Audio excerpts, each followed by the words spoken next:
DSC preparation కి మిగిలిన తక్కువ సమయాన్ని డిఎస్సి 2024 యాప్ లేదా DSC2024.com తో జాబ్ ని సాధించండి.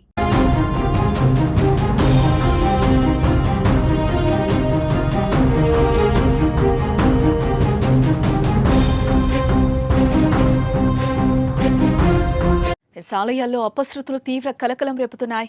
ఇటీవల ఆంధ్రప్రదేశ్లోని సింహాచలం ఆలయంలో గోడకూలి 8 మంది భక్తులు మరణించిన ఘటన మరొక ముందే గోవాలో తీవ్ర విషాదం చోటు చేసుకుంది.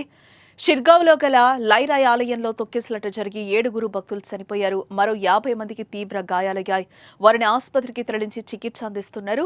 గాయపడిన వారిలో పలువురు పరిస్థితి విషమంగా ఉండడంతో మృతుల సంఖ్య పెరిగే అవకాశం కనిపిస్తోంది. శనివారం తెల్లవారుజామున ఈ ఘటన చోటు చేసుకుంది. నార్త్ గోవా డిస్ట్రిక్ట్ ఆసుపత్రిలో చికిత్స పొందుతున్న బాధితులను గోవా ముఖ్యమంత్రి ప్రమోద్ సావంత్ పరామర్శించినట్లుగా సమాచారం. ఇక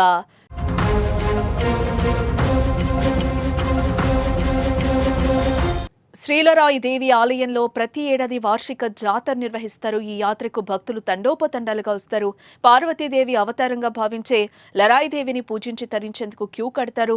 ఈ ఉత్సవాల్లో దొండాచి యాత్ర ప్రధాన ఆకర్షణ. ఇందులో భక్తులు కణకణలాడే బొగ్గులపై నడుస్తూ తమ మొక్కులు చెల్లించుకుంటారు.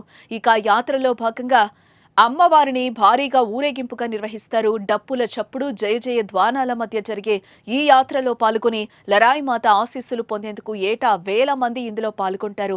శుక్రవారం ఈ ఏడాది జాతర ప్రారంభం కాగా ఎప్పటిలాగే జనం తరలొచ్చారు.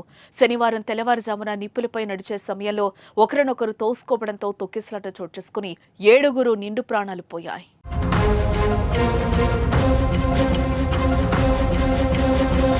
ఎమర్జెన్సీ సర్వీసెస్ సిబ్బంది, పోలీసులు ఘటనా స్థలానికి చేరుకుని పరిస్థితిని అదుపు తెచ్చేందుకు ప్రయత్నించారు.